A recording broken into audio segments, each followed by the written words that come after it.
أن محمدا عبده ورسوله اللهم صل وسلم وبارك على محمد وعلى آل محمد كما صليت على إبراهيم وعلى آل إبراهيم إنك حميد مجيد وبارك على محمد وعلى آل محمد كما باركت على إبراهيم وعلى آل إبراهيم إنك حميد مجيد أما بعد. Kita masih melanjutkan kitab Al-Jami'us Shaghir dan kemarin pada catatan saya sudah sampai pada hadis 5635. 5635 itu yang terakhir ya. Yaitu bahwasanya kalau seseorang membeli budak, maka dia boleh untuk mengembalikan budak itu apabila belum melewati 3 hari. Akan tapi hadisnya dhaif, sehingga para ulama berselisih pendapat dalam hal ini, ada yang membatasi, ada yang tidak membatasi. Kemudian kita lanjutkan hadis berikutnya 5636. Qala al-muallif rahimahullahu taala wa nafa'ana bihi wa bi'ulumihi fid dharain amin. Qala Rasulullah sallallahu alaihi wasallam, "Udu, jenguklah al-marida, orang yang sakit.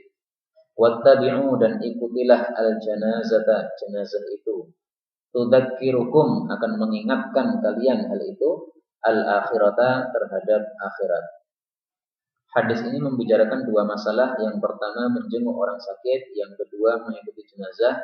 Dan ini para ulama mengatakan hukumnya adalah fardu kifayah. Kifayah itu kalau sudah ada yang melakukan berarti yang lainnya tidak wajib. Ada orang sakit, ada yang sudah menjenguknya, maka kita tidak menjenguknya tidak berdosa.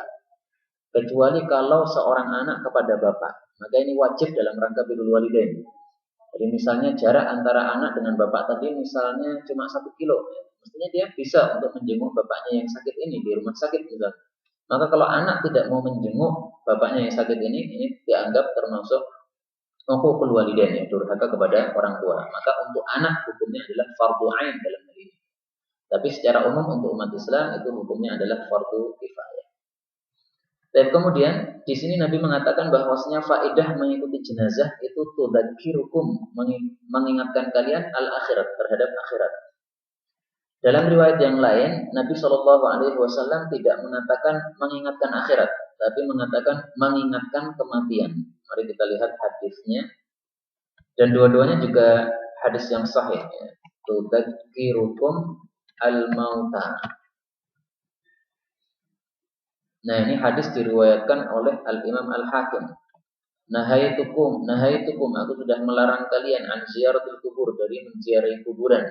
Fazuruha, maka berziarah kuburlah kalian itu, fa innaha tudzakirukumul maut. Karena ziarah kubur bisa mengingatkan kepada kematian. Nah, kalau di sini ikutilah jenazah karena itu akan mengingatkan kepada akhirat. Nah, mengikuti jenazah ini kemana? Mengikuti jenazah itu ada dua. Yang pertama mengikuti jenazah ke tempat sholatnya. Jadi dari rumah duka menuju ke musola, tempat sholat. Karena dulu zaman Nabi Shallallahu Alaihi Wasallam jenazah itu disolatkan di musola, di lapangan, bukan di masjid. Jadi ada masjid, kemudian di samping masjid itu ada halaman yang luas, biasa digunakan untuk sholat id. Ada juga biasa digunakan untuk sholat jenazah. Ada juga biasa digunakan untuk merajam orang-orang yang berzina di situ. Areanya sekitar situ, sekitar masjid. Nah, ini mengikuti yang pertama. Mengikuti yang kedua itu adalah dari rumah dukanya sampai ke pemakamannya, ya, sampai ke kuburannya. Dan itu lebih utama daripada yang pertama. Nah, yang dimaksud dalam hadis ini yang mana? Dua-duanya. Kita mengikuti dari rumah duka ke masjid itu sudah mengingatkan kita ke akhirat, kepada akhirat. Kita mengikuti sampai ke kuburan itu juga mengingatkan kita kepada akhirat. Dan ketika kita ke kuburan itu sama dengan kita sudah berziarah kubur, ya, karena di sana sudah ada kuburan-kuburan orang-orang yang lain. Ya, maka fungsinya mengingatkan kita kepada kematian dan juga mengingatkan kita kepada akhirat. Hadis berikutnya 5637. Udu, jenguklah al-marda, orang-orang yang sakit, ini jamaah. Wa muruhum, dan suruhlah mereka orang-orang yang sakit, falyad'u, maka hendaklah mereka itu mendoakan lahum, untuk kalian. Dia menjenguk justru minta didoakan. Fa inna, karena sesungguhnya da'watal marid, doanya orang yang sakit itu mustajabah, diijabahi oleh Allah. Wa dzanbuhu, dan dosanya orang yang sakit itu maghfur, diampuni oleh Allah. Ini hadis dikatakan dhaif oleh Suyuti, bahkan dikatakan palsu oleh Asy-Syaikh Al-Albani rahimahullah. Hadis ini bicara tentang doanya orang sakit, yaitu bahwasanya doanya orang sakit mustajab. Nah, saya mendapatkan hadis yang semisal, akan tapi ternyata memang hadis yang bicara masalah ini saya belum temukan yang sahihnya. Ini, misalnya hadis yang diriwayatkan oleh Ibnu Majah. Idza dakhalta 'ala marid, jika kamu itu masuk kepada orang sakit, famurhu, maka perintahlah dia yad'u laka, supaya mendoakan Anda. Fa inna du'aahu ka du'ail malaikah. Karena doanya orang sakit bagaikan doanya malaikat. Ini hadis Ibnu Majah, dhaifun jiddan, sangat dhaif. Hadis-hadis dalam bab ini saya belum menemukan yang sahihnya. Nah, bagaimana prakteknya? Apakah kalau kita menjenguk orang sakit kita mendoakan dia atau kita minta doa kepada dia? Kita lihat prakteknya Nabi.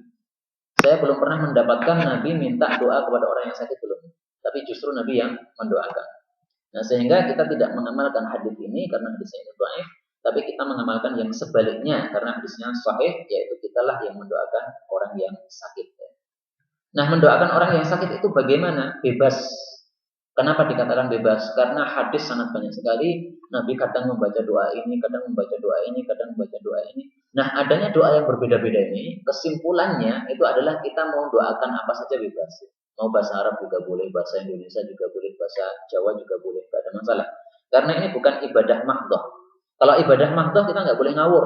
Misalnya sholat ya, doanya diawur, nggak bisa. Rukuk sujud itu harus mengikuti bagaimana Nabi Shallallahu Alaihi Wasallam, karena itu ibadah mahdoh.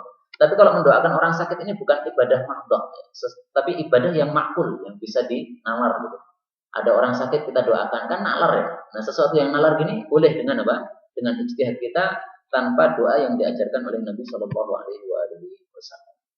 Adapun doa yang paling saya sukai untuk orang yang sakit itu adalah doa yang dibaca Nabi sebanyak 7 kali, yaitu doanya ini. As'alullahal azim rabbal arsyil azim ayyashfiyaka. As'alullahal azim rabbal arsyil azim ayyashfiyaka. Kenapa? Karena Nabi mengatakan, ma min muslim, tidak ada seorang muslim ya'udu maridan, yang menjenguk orang sakit, lam yahdur ajalu, yang belum datang ajalnya, kematiannya, fayaqulu sab'a marrat, lalu dia mengucapkan doa ini 7 kali, as'alullahal azim rabbal arsyil azim ayyashfiyaka, illa, kecuali mufiya, pasti disembuhkan. Ini janji dari Nabi. Ada orang sakit yang Allah tidak menetapkan dia mati berdasarkan sakitnya ini, maka kita bacakan 7 kali pasti sembuh, pasti. Dan saya waktu itu masya Allah mengalami dengan diri saya sendiri ya. Pak D saya itu sudah lama sekali di Kostati ya. Dan waktu itu katanya Bude saya sudah kesakitan banget gitu. Nah, pas saya datang ke situ tak bacakan Al-Ikhlas, Al-Falaq, An-Nas, kemudian diratakan ke tubuhnya beliau. Nah, kemudian dibacakan doa ini, langsung tenang. Sampai Bude saya waktu itu kaget ya. Padahal seharian tadi itu ngeluh terus gitu. Tapi ketika didoakan gini, ya, langsung tenang. Saya mengatakan itu bukan karena saya, ya. Karena memang kita praktekkan hadis-hadis dari Nabi Shallallahu Alaihi Wasallam. Itu yang canggih itu hadisnya Nabi, bukan saya, bukan pelakunya, bukan kitanya. Tapi apa yang disampaikan oleh Nabi Shallallahu Alaihi Wasallam. Maka doa ini wajib diapalin ya, supaya nanti kita bisa bermanfaat kepada orang yang sakit. Tab 5638. Udu, jenguklah al-maridah, orang yang sakit. Wattabi'u, dan ikutilah al-janaiza, jenazah-jenazah. Wal iyadatu, dan menjenguk orang sakit itu ghibban, jarang-jarang. Artinya jangan sering-sering kali karena akan merepotkan dia malahan. Atau ribba'an, hari yang keempat.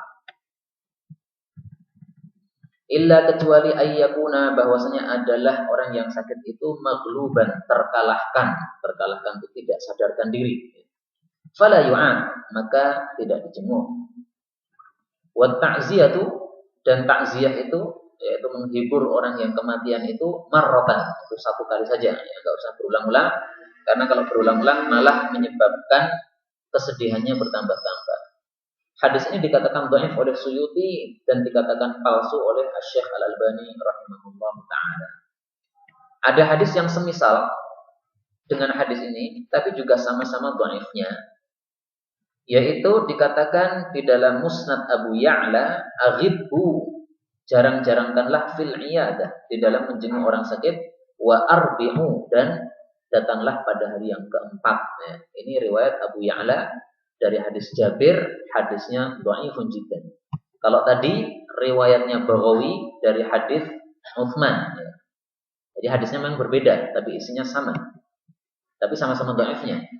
Nah, apa yang dimaksud arbi'u di sini apa? Datang pada hari yang keempat maksudnya apa? Para ulama mengatakan maksudnya setelah kita menjenguk, maka kita biarkan 2 hari tanpa dijenguk. Kemudian hari yang keempat, maka kita datang lagi. Jadi misalnya hari Senin kita menjenguk ya, Selasa, Rabu jangan dijenguk. Nah, kemudian Kamis jenguk lagi. Lihat kondisinya, apakah sudah baik atau bagaimana gitu. Itu maksud dari kata-kata arbi'u atau ribaan ini. Tapi ini dhaif ya, sehingga kalau mau diamalkan ya nggak ada masalah, tapi jangan sekali-kali meyakini sebagai sunnah Nabi Shallallahu Alaihi Wasallam. Ya sekira diperlukan aja ya. Ini kira-kira tampaknya perlu dicek ulang bagaimana kondisinya. Tidak ada masalah, dijemur lagi. Dan kemudian di sini ada kata-kata ittabi'ul janaiz, ikutilah jenazah. Yang namanya mengikuti, manusia itu paham yang mengikuti itu berarti di belakang, ya kan? Nah, sehingga Ali bin Abi Thalib berpendapat bahwa mengikuti jenazah itu atau mengantar jenazah ke kuburan itu paling utama orang itu berada di belakang jenazah. Kenapa? Karena kalau jenazahnya berada di depan, kita bisa sambil mikir gitu. Masya Allah, sambil melihat jenazahnya, saya nanti akan jadi kayak gitu. Saya nanti juga akan dibopong oleh orang-orang. Nah, itu fungsi dari berada di belakangnya jenazah, biar bisa tafakur. Kalau kita di depannya jenazah, nggak kelihatan itu. Jadi kalau bawa spion ini baru kelihatan. Tapi nggak benar juga. Nah, maka menurut Ali bin Abi Thalib mengikuti jenazah paling utama adalah jenazahnya di depannya, kita berada di belakangnya. Cuma hadis-hadis Nabi memang menunjukkan bahwasanya seseorang itu mengikuti dari depannya jenazah juga nggak apa-apa. Mari kita lihat hadisnya. Kata kuncinya khalfal janazah. Nabi mengatakan ar-raqib, orang yang naik kendaraan itu khalfal janazah, itu di belakangnya jenazah. Jangan mendahului. Wal masyi, adapun yang berjalan itu haitsu syaa, terserah dia. Minha, dari posisinya jenazah. Artinya terserah itu bisa di samping kanan, samping kiri atau depan atau belakang. Wa tiflu yusalla alaihi, dan anak kecil itu juga tetap disalatkan. Nah, ini hadis yang lainnya lebih jelas lagi. Wal masyi yamshi khalfaha, orang yang berjalan kaki boleh berjalan di belakang jenazah, wa amamaha atau depannya, wa an yaminiha atau kanannya, wa an yasariha atau kirinya, qariban minha, tapi dekat dengan jenazah itu. Ini hadisnya sahih juga. Nah, sehingga kalau ada jenazah yang dikirim dari Solo ke Pilangbangu misalnya, ya, pakai mobil itu. Nah, kita kalau naik motor kita di belakangnya mobil jenazah. Jangan mendahulunya. Karena kalau mendahulunya berarti melanggar ini perintah Nabi, ar-raqib yasiru khalfal janazah. Yang mengendarai itu di belakangnya jenazah. Kadang-kadang orang nggak perhatian adab ini, pokoknya berangkat aja tanpa mengetahui sunnah Nabi Shallallahu Alaihi Wasallam. Tayyib, hadis berikutnya 5639. Awidu. Biasakanlah qulubakum, terhadap hati-hati kalian itu at-taraqqub. At-taraqqub itu muraqabah. Muraqabah itu merasa diawasi oleh Allah Subhanahu wa taala. Wa aksiru, dan perbanyaklah at-tafakkur, bertafakkur atau bertadabbur, wal i'tibar, dan mengambil pelajaran. Hadis ini diriwayatkan oleh Al-Firdaus saja. Nah, sehingga derajatnya apa? Dhaif. Karena sudah sering saya ulang-ulangi ya, bahwasanya hadis yang diriwayatkan oleh Firdaus saja, Ad-Dailami di dalam Al-Firdaus itu kebanyakannya hadisnya dhaif. Jarang sekali hadis sahih.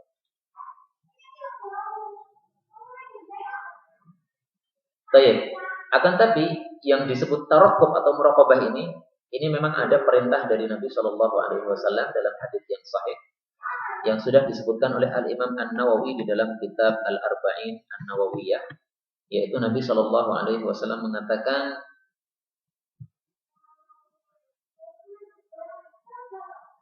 al-ihsan, perbuatan ihsan itu adalah an-ta'budallah, bahwasanya engkau itu menyembah Allah ka'annaka tara, seolah-olah engkau itu melihat Allah. Ya, berarti itu muraqabah, ya, merasa diawasi oleh Allah. Wa illam takun tara, kalau tidak bisa merasakan bahwasanya Allah itu bahwasanya kita melihat Allah, fa innahu yara, maka kita merasakan Allah melihat kita. Jadi tingkat ihsan yang pertama itu seolah-olah Allah di depan kita. Bukan seolah-olah Allah melihat kita, tapi Allah di depan kita. Seolah-olah kita tampak terhadap Allah itu. Atau dalam riwayat yang lain itu seorang sahabat ditanya Nabi, imanmu bagaimana? Iman saya ya Rasulullah itu seolah-olah jannah itu ada di depan mata saya, neraka juga ada di depan mata. Sehingga orang bisa berhati-hati ya. Kalau ada sholat malam, adzan malam, ya langsung bangun karena jannahnya sudah di depannya. Seolah-olah Pak, ini kalau mau sholat malam dapat jannah. Demikian juga maksiatnya, karena sudah ada neraka di depannya, maka nggak berani maksiat. Tapi meskipun hadisnya itu dhaif ya tentang pertanyaan Nabi kepada sahabat tersebut. Ala kulli hal itulah yang disebut sebagai at-taraqqub atau muraqabah, yaitu sesuatu yang sangat mulia di dalam Islam ini. Hadis-hadis yang sahih membicarakan tentangnya. Kemudian hadisnya juga bicara tentang at-tafakkur. Tafakkur ini termasuk ibadah yang utama karena disebutkan oleh Allah Subhanahu wa taala di dalam Al-Qur'an Al-Karim, yang disebutkan, yang dibaca oleh Nabi Shallallahu Alaihi Wasallam biasanya setelah bangun tidur, yaitu pada surat Ali Imran ayat yang ke-191. Nah ini inna fi khalqis samawati wal ard, dan seterusnya sampai akhirnya ayat atau akhirnya doa. Innaka la tukhliful mi'ad. Ada kadang Nabi membaca sampai di sini. Ini dibaca oleh Nabi setiap setelah bangun tidur. Nah, di sini ada dikatakan alladzina yadhkurunallaha qiyaman wa qu'udan wa 'ala junubihim, orang yang berzikir kepada Allah dalam segala kondisi, wa yatafakkaruna, dan mereka itu bertafakkur, berpikir, tadabbur fi khalqis samawati wal ardh, tentang penciptaan langit dan bumi. Akhirnya mengatakan apa? Rabbana ma khalaqta hadza batila. Engkau tidak menciptakan langit bumi ini secara batil. Subhanaka faqina adzabannar. Nah, maka ibadah tafakkur ini termasuk ibadah yang mulia karena disebutkan secara langsung dalam Al-Qur'an Al-Karim. Nah, sehingga meskipun hadis yang kita baca tadi dhaif, yaitu perbanyaklah tafakkur, akan tapi tetap isinya kita bisa amalkan, bukan berdasarkan hadis ini tapi berdasarkan dalil-dalil yang lainnya. Baik, adapun hadis-hadis tentang fadilah tafakkur, hadis ya, saya belum mendapatkan yang sahih, tapi sudah cukup bagi kita Al-Qur'an tadi. Karena Al-Quran itu tingkatannya lebih tinggi daripada hadis Nabi Shallallahu Alaihi Wasallam, meskipun sama-sama mempunyai derajat syariah atau wahyu. 5640. Udhu, berlindunglah kalian itu billah kepada Allah Subhanahu Wa Taala min adzabil qabr, dari siksaan kuburan. Wa udhu billah, berlindunglah kepada Allah min adzabin nar, dari siksaan neraka. Udhu billah min fitnatil masihid dajjal, berlindunglah dari fitnahan atau ujian Al-Masih Ad-Dajjal. Al-Masih artinya yang tukang melancong atau tukang yang mengelilingi bumi. Ad-Dajjal yang pendusta. Udhu, berlindunglah kalian itu billah kepada Allah min fitnatil mahya, dari fitnah atau ujiannya kehidupan, wal mamati, dan kematian. Ini hadis diriwayatkan oleh Imam Muslim, maka derajatnya pasti sahih, ya, tidak usah diragukan. Cuman hadis ini sebenarnya ringkasan, ya. Nah, supaya antum mengetahui bagaimana kepanjangan dari hadis ini, mari kita lihat. Menurut saya bagus hadis ini kalau kita baca dari awalnya, ya, supaya kita tahu runtutan kejadiannya, bagaimana kondisi sahabat Nabi Shallallahu Alaihi Wasallam bersama Nabi Shallallahu Alaihi Wasallam.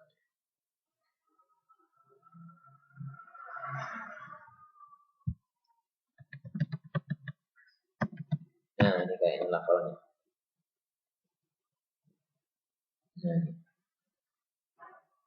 Rasul Shallallahu Alaihi Wasallam akbala alaina biwajhi, menghadapkan wajah beliau kepada para sahabat. Faqala, lalu beliau mengatakan, berlindunglah kalian kepada Allah dari siksa neraka. Qalu, para sahabat langsung mengatakan, na'udzubillahi min adzabin nar, kami berlindung kepada Allah dari siksa neraka. Nabi mengatakan lagi, berlindunglah kalian dari siksaan kuburan. Para sahabat langsung mengatakan, kami berlindung kepada Allah dari siksa kuburan. Nabi mengatakan lagi, berlindunglah kalian itu dari fitnah-fitnah, ujian-ujian apa yang tampak maupun yang tidak tampak. Maka para sahabat mengatakan, na'udzubillahi minal fitan ma dhahara minha wa ma batan. Nabi mengatakan, berlindunglah dari fitnahnya Dajjal. Para sahabat langsung mengatakan, na'udzubillahi min fitnati ad-Dajjal, ya. Tapi kemudian hadis ini diringkas dengan lafal seperti ini. Ucapannya para sahabat tidak disebutkan. Nah, dari kisah ini kita bisa mengetahui bahwasanya ketika kita mendapatkan sebuah dalil Al-Quran atau Sunnah yang kita bisa mengamalkannya saat itu juga, maka paling bagus kita amalkan langsung. Misalnya kita membaca hadis perintah tentang sholat duha. dan itu kita di waktu duha dan kita belum sholat duha, ya langsung ambil air wudhu, laksanakan saat itu juga. Itu bagus ya, sebagaimana dilakukan oleh para sahabat Nabi Shallallahu Alaihi Wasallam. Mereka tidak mengatakan ya nanti saya akan berlindung, enggak, tapi langsung saat itu juga disuruh berlindung, udah langsung berlindung saat itu juga. Dan kemudian dari hadis ini kita bisa mengambil pelajaran bahwasanya siksa kubur itu ada, ya karena di sini Nabi mengatakan berlindunglah dari siksaan kuburan. Maka pendapat sebagian umat Islam yang ada sekarang ini bahwasanya siksaan kubur tidak ada, itu adalah pendapat yang sangat batil jelas ya. Bahkan para ulama mengatakan siksaan kubur itu ada dalilnya di dalam Al-Quran. Hanya orang-orang itu nggak paham bahwasanya itu menunjukkan siksaan kubur, yaitu ketika Allah Subhanahu wa taala mengatakan an-naru yu'raduna 'alaiha pada surat Al-Mu'min atau surat Al-Ghafir ayat yang ke-46 gitu. An-naru api neraka itu yu'raduna, mereka itu dihadapkan 'alaiha kepadanya ghuduwan wa 'ashiyya, pagi dan sore. Nah, ini adalah siksaan kubur. Adapun siksaan di nerakanya nanti wa yauma taqumus sa'atu adkhilu ala fir'auna asyaddal 'adzab. Jadi ini ayat ini membahas dua siksaan. Siksaan yang pertama, an-naru yu'raduna 'alaiha ghuduwan wa 'ashiyya. Ini menurut para ulama adalah siksaan dalam kuburan. Jadi ketika dia ada di kuburan itu ditampakkan. Ini neraka kamu nanti kayak gini. Pagi ditampakkan. Sesudah enggak ditampakkan nanti siangnya. Nah, sore tampakkan lagi ini siksaan nanti kamu akan masuk di sini. Nah, kata guru saya bahwasanya menampakkan siksaan seperti ini sudah merupakan siksaan juga. Tekanan batin. Karena orang akan ngeri gitu ya.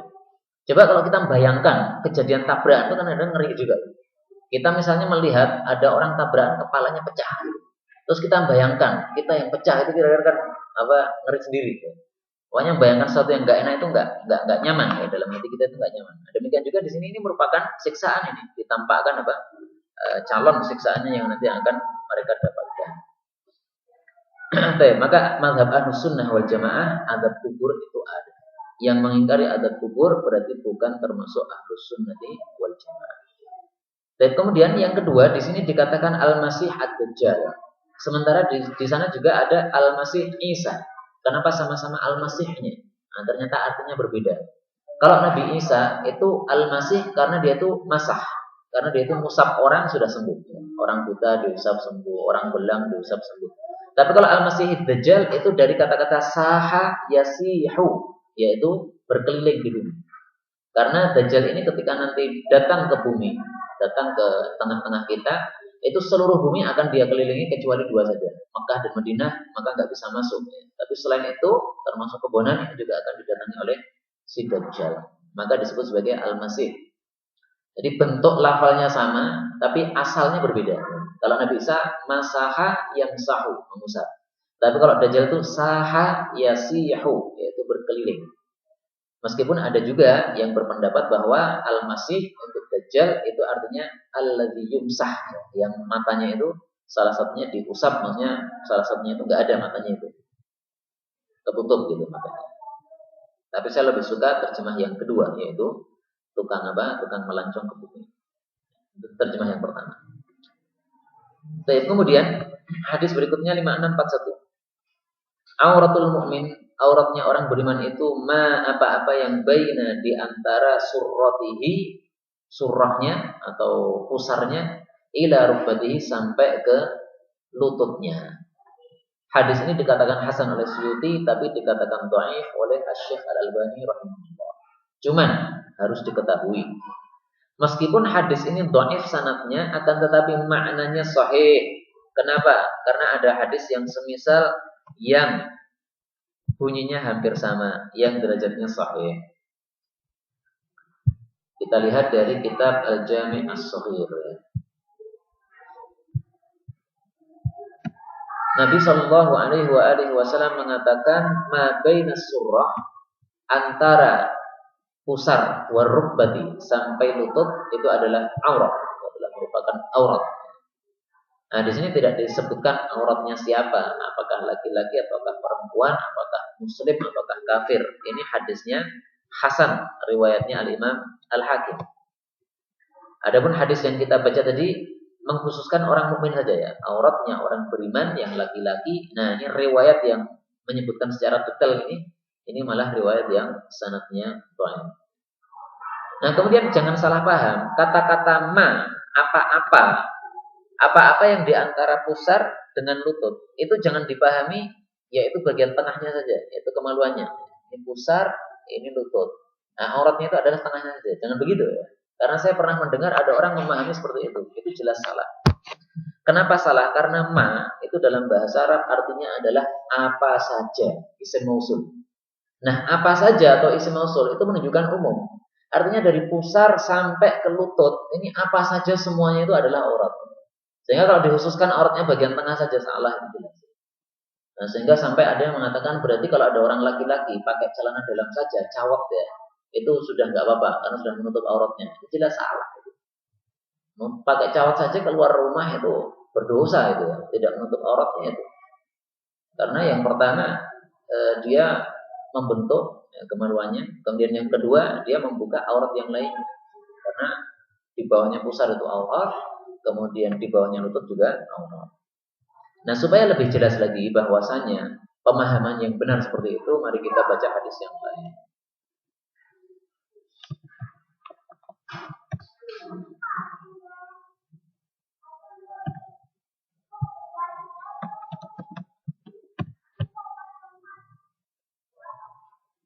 Nah ini, Nabi SAW mengatakan, la takshif fakhidaka, kamu jangan membuka paha kamu. Wala tangdur, dan kamu jangan melihat ila fakhidhi hayyin, kepada pahanya orang yang masih hidup. Wala mayyit, jangan pula pahanya orang yang sudah mati. Ini hadis riwayat Abu Dawud dan derajatnya sahih. Nah, ini kan jelas menunjukkan paha itu aurat. Mungkin ada yang bertanya, itu Nabi pernah membuka pahanya? Saya katakan, kalau ada hadis Nabi bertentangan, yang satunya perbuatan Nabi, yang satunya sabda Nabi, ini para ulama mengatakan yang dimenangkan adalah sabda Nabi. Qaidahnya mengatakan al-qaulu muqaddamun 'alal fi'l. Sabda Nabi didahulukan daripada perbuatan Nabi. Kenapa? Karena sabda Nabi itu jelas tidak mengandung takwil. Tapi kalau perbuatan Nabi masih mengandung takwil. Bisa jadi pada waktu Nabi menyingkap pahanya itu mungkin di awal-awal Islam. Bisa jadi Nabi menyingkap pahanya itu karena beliau tidak sadar. Bisa jadi Nabi menyingkap pahanya itu mungkin karena ada suatu darurat, keadaan darurat ya, sehingga beliau menyingkapnya. Bisa jadi Nabi menyingkapnya itu karena hukum khusus untuk beliau, khususiyah. Ya. Maka sehingga yang dimenangkan adalah sabda Nabi Shallallahu Alaihi Wasallam. Karena kalau sabda kan jelas ya, jangan menyingkap paha kamu. Udah semua orang paham. Oh berarti bahasa harus ditutup kan gitu. Baik, hadis berikutnya 5642. Auratul rajul, auratnya orang laki-laki, ala rajul, terhadap laki-laki yang lain, itu ka'auratil mar'ah, sebagaimana auratnya wanita ala rajul, terhadap laki-laki. Wa auratul mar'ah, dan auratnya seorang wanita alal mar'ah, terhadap wanita yang lain, itu ka'auratil mar'ah, sebagaimana auratnya seorang wanita ala rajul, terhadap laki-laki. Ini hadis dikatakan hasan oleh Suyuti, tapi dikatakan dhaif oleh Syekh Al-Albani. Dan saya ngaku saja ya, hadis ini sudah berulang-ulang saya baca nggak paham-paham. Coba kita baca pelan-pelan ya. Auratnya laki-laki terhadap laki-laki. Auratnya saya terhadap antum. Itu seperti auratnya perempuan terhadap laki-laki. Padahal auratnya perempuan terhadap laki-laki itu kan seluruh tubuhnya, kecuali wajah dan telapak tangan. Apakah saya juga harus menutup seluruh tubuh saya? Kan salah itu. Tangan saya bukan apa? Tangan saya, hasta saya ini bukan aurat ya, di hadapan antum. Maka saya terus terang nggak paham hadis ini. Dan memang saya cari di dalam syarahnya itu juga tidak dikomentari. Sehingga saya juga kebingungan untuk memahami hadis ini. Tapi karena hadis ini dhaif, maka nggak usah diperdulikan, nggak ada masalah. Nah cuma kalau bagusnya antum kasih tanda gitu. Nanti kalau ketemu seorang syekh atau ustadz yang banyak ilmunya, ya ditanyakan maksudnya hadisnya gimana gitu. 5643. Awiduhunna, gantilah kepada mereka para wanita. Walau meskipun bisautin, dengan satu cambuk. Yakni maksudnya adalah fit tazwij, di dalam pernikahan. Hadis ini dikatakan sahih oleh Suyuti, tapi dikatakan dhaif oleh Syekh Al-Albani rahimahullah. Apa maksud hadis ini? Maksudnya adalah bahwasanya seorang laki-laki ketika menikahi seorang perempuan itu harus memberikan mahar. Mahar itulah dikatakan awiduhuna, berilah ganti kepada mereka. Ganti dari apa? Ya dari kehormatan dia yang diberikan kepada kita. Seorang perempuan kehormatannya atau kemaluannya jadi halal bagi seorang laki-laki. Ya, harus dikasih ganti. Gantinya apa? Ya, gantinya di sini dikatakan walau bisau, meskipun maharnya itu berupa cambuk. Ya. Nah, ini tampaknya sampai sekarang saya belum pernah mendengar ada orang nikah dengan mahar cambuk. Nah, maka bagi ikhwan-ikhwan yang belum nikah, coba nanti ngamalkan hadis ini. Tapi antum harus ingat loh, hadis ini dhaif loh ya. Hadis ini apa? Dhaif. Nah, kalau ngamalkan itu dalam keadaan tidak meyakini sebagai sunnah Nabi, tidak ada masalah. Karena memang mahar cambuk itu enggak apa-apa. Karena para ulama mengatakan mahar itu yang penting sesuatu yang ada nilainya. Cambuk kan ada nilainya. Kemarin kita beli itu kan 10.000 ya, ada nilainya berarti. Kalau sesuatu yang nggak ada nilainya nggak boleh. Misalnya maharnya permen Kopiko secuil, ya, itu nggak bisa. Ya. Karena secuil itu nggak ada nilainya itu ya. Atau bungkus Kopiko nggak ada isinya, nggak bisa itu ya, karena nggak ada nilainya. Ini mahar berupa peci, nggak ada masalah. Ya, peci kan 20.000 kan ada nilainya. Dan seterusnya. Baik. Nah kemudian hadis ini menunjukkan juga bahwasanya mahar itu meskipun remeh atau sangat murah itu sudah sah pernikahannya. Bahkan dalam hadis yang sahih Nabi Shallallahu Alaihi Wasallam menghasung supaya wanita itu maharnya ringan, jangan memberatkan kepada calon suaminya. Karena Nabi mengatakan khairus shadaq, sebaik-baik mahar itu adalah aisaruhu, yang paling mudahnya atau yang paling ringan. Ini hadis diriwayatkan oleh Hakim dan Ibnu Majah dan derajatnya sahih. Cuman hadis ini jangan dipakai senjata oleh para laki-laki. Maharnya apa mbak? Ya, maharnya 5 juta. Oh jangan 5 juta, itu nggak sesuai sunnah. 500.000 aja. Bacakan hadis ini, nggak benar. Ini hadis yang pakai perempuan, bukan laki-laki. Artinya perempuan itu ketika dia meminta mahar itu baca hadis ini. Adapun laki-laki kalau mau memberikan mahar itu baca hadis Nabi Shallallahu Alaihi Wasallam yang lain. Yaitu Aisyah ditanya oleh para sahabat, oleh para tabi'in, berapa maharnya Nabi kepada istri-istrinya? Maka Aisyah mengatakan maharnya itu 500 dirham. 500 dirham itu kalau dihitung zaman sekarang, ya, sekitar waktu itu saya hitung ya sekitar 100 juta lebih, ya, 125 juta mungkin sekitar itu. Apa kita hitung aja ya? Di sini ada kalkulator enggak? Karena hitungannya dirham itu sudah berubah-ubah dari satu masa ke masa yang lainnya. Ya, di mana? Aksesoris itu mana? Sini. Apa ini?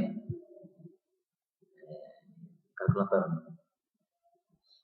Setahu saya sekarang ini dirham sekitar 60.000, ya kan? 60.000. Terus tadi dikali berapa? 500 ya. Dikali mana kali? 500 sama dengan berapa? Berapa ini? 330.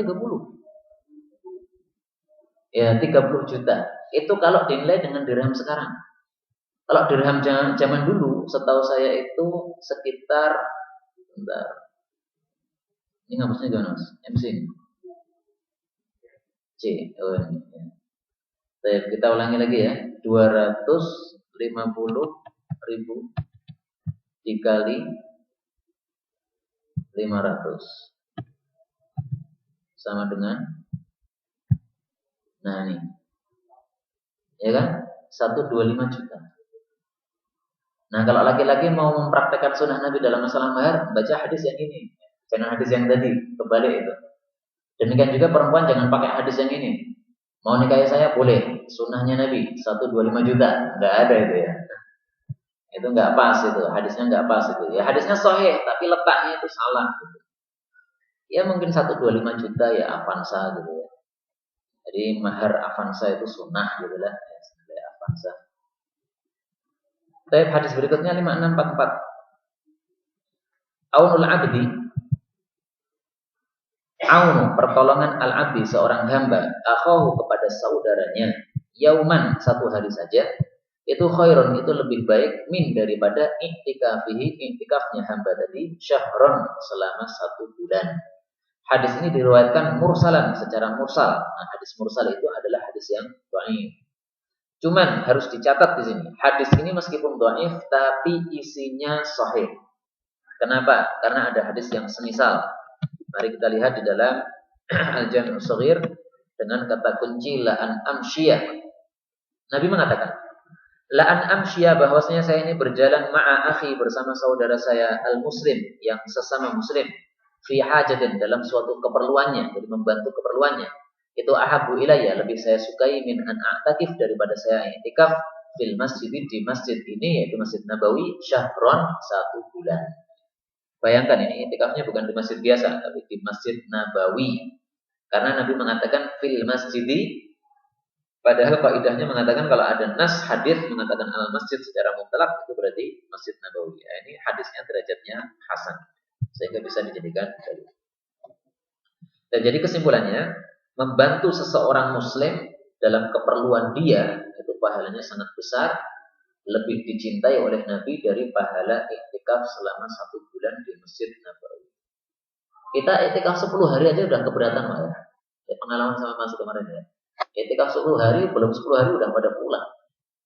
Kita sampai hari terakhir itu ya tinggal 1-2 orang saja. Tapi yang lainnya udah pada pergi. Ya, ini iktikaf 1 bulan. Itu dikalahkan pahalanya dengan membantu saudara sama muslim. Karena itu membantu saudara sama muslim ini Masya Allah, pahalanya besar meskipun orang tidak sadar. Nah, prakteknya Nabi Shallallahu Alaihi Wasallam, beliau itu diminta apa-apa nggak pernah nolak. Beliau itu ba'da subuh kan masih dingin ya.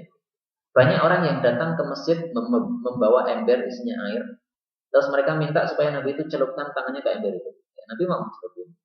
Untuk apa? Barokah, supaya barokah air. Nabi tidak mengatakan ini masih waktu dingin, nanti saja, enggak. Tapi diminta mau. Terus ada seorang budak wanita nyeret-nyeret Nabi, ya. Tolong ya Nabi, saya punya keperluan. Di mana? Di sana. Oke, saya ikuti. Nabi ikut berdua gitu ya. Budaknya nyeret Nabi kemana gitu. Nah, saya ada keperluan di sini. Oh ya, dibantu. Selesai kemudian apa? Pergi ke tempat yang lainnya. Sudah selesai baru pulang. Itu Nabi SAW. Hadisnya sahih ya, diriwayatkan oleh Al-Imam Al-Bukhari rahimahullah.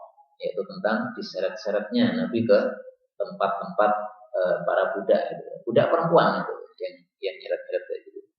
Tapi tidak dipegang tangannya, ya, cuma diajak gitu. 5645 Uwaimir ini adalah nama lain dari Abu Darda. Itu adalah hakim, orang yang bijaksana, ummati, dari umat saya. Wa Jundub, dan Jundub bin Junadah, sahabat Nabi. Ini adalah itu orang yang terusir min ummati, dari umat saya. Maksudnya terusir itu bagaimana? Ya'ishu wahdah, yaitu hidup sendirian. Yamutu wahdah, mati sendirian. Wallahu yab'atsuhu wahdah, dan Allah juga akan membangkitkannya sendirian. Ini hadis mursal, sehingga derajatnya dhaif, meskipun di situ dikatakan hasan oleh As-Suyuti, tapi dikatakan dhaif oleh Asy-Syaikh Al-Albani rahimahullah. Hadis ini membicarakan fadilah sahabat. Yang pertama sahabat Abu Darda, yang kedua adalah sahabat Jundub ibnu Junadah. Bahwasanya dia nanti akan dibangkitkan sendirian, dan itu menunjukkan fadilah dia. Karena dianggap sudah satu umat gitu, sudah mewakili yang lain, maka dia sendirian.